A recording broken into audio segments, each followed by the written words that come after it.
राजस्थान के पूर्व सीएम और कांग्रेस नेता अशोक गहलोत कहते हैं पाकिस्तान चुनाव जीतने के लिए उनकी यानी भाजपा की चालों में से एक है और अब जनता इन चालों में नहीं फंसने वाली है। 2019 में भी उन्होंने बालाकोट के जरिए यही काम किया और अब भी वही कर रहे हैं। अब 400 पार का नारा खत्म हो गया है और जनता सब समझ गई है। राजस्थान में हमारी बड़ी जीत होगी और देश में कांग्रेस और भारत गठबंधन के पक्ष का माहौल है। न्याय के साथ में 25 गारंटी उस पे उसको पोस्टमार्टम वो करने वाले कौन होते हैं? आप अपनी बात क्यों नहीं करते हो? और दोनों मैनिफेस्टो को अगर करना ही है तो हम चैलेंज करते हैं कि आप डिस्कशन करो, पता पड़े आपको कि किसके मैनिफेस्टो में दम है। इस तरीके से इस बार चुनाव में अब वोट जिहाद और अब पाकिस्तान की भी एंट्री हो गई है इस बार ये पाकिस्तान वो ये तो चुनाव जीतने के हथकंडे उनके हैं। अब जनता इन हथकंडों में आने वाली नहीं है। 2019 के अंदर भी उन्होंने यही काम किया, बालाकोट कर गुरा के, अब भी यही कर रहे हैं। भाई सीमाओं पे कोई घटना दुर्घटना होती है, पूरा मुल्क एकजुट होता है सरकार के साथ में, सरकार किसी की भी हो। अगर मोदी जी गवर्नमेंट थी, बालाकोट हुआ, कुछ भी हुआ, पूरा मुल्क उनके साथ खड़ा था। उसको ये टर्न देके चुनाव जीतना चाहते हैं, ये चुनाव जीतते हैं।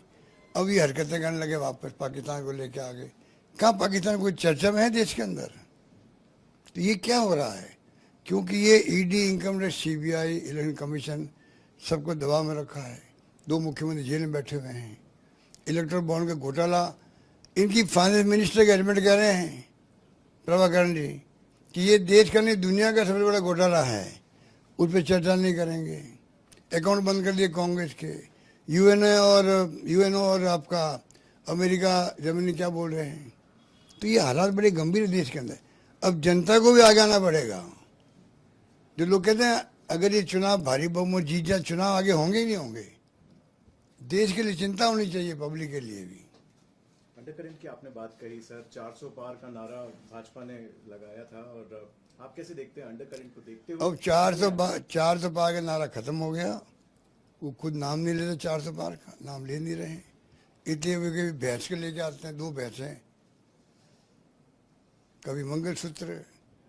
ये इस प्रकार से मैं समझता बौखला के बोल रहे हैं प्राइम मिनिस्टर खुद भी।